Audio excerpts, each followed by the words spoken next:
Kenya imeungana na mataifa mengine duniani kuadhimisha siku ya kimataifa ya kupambana na ufisadi, huku viongozi, mashirika ya kiraia na taasisi za kupambana na ufisadi wakitoa wito wa kujitolea upya katika kuhakikisha uwazi na uwajibikaji katika sekta zote.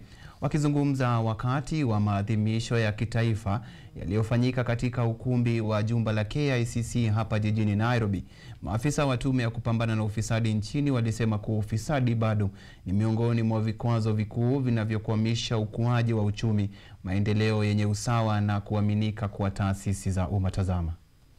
Tarehe 9 Disemba kila mwaka huwa ni siku adhimu duniani katika harakati za kupambana na ufisadi. Katika hotuba yake, Katibu Mkuu Fikirini Jacobs amewahimiza vijana kuongoza mapambano dhidi ya ufisadi. Amewataka vijana kuhimiza uwazi, kukataa hongo na kuanzisha mabadiliko ya maadili katika jamii.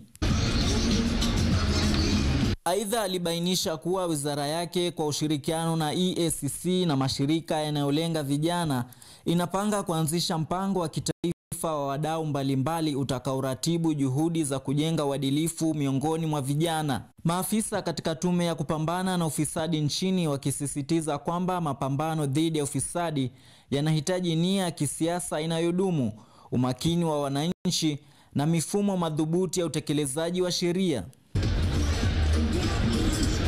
Kauli mbiu ya mwaka huu duniani ikiwa ni tuungane dhidi ya ufisadi kwa maendeleo, amani na usalama, inasisitiza haja ya kuchukua hatua za pamoja kuvunja mitandao ya rushwa, udanganyifu na matumizi mabaya ya rasilimali za umma.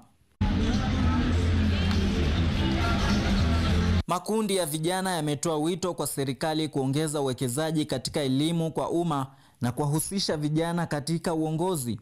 Wamesisitiza kuwa kuwawezesha vijana kwa maadili ya uadilifu ni hatua muhimu ya kuvunja utamaduni wa kutoadhibiwa uliodumu kwa miaka mingi.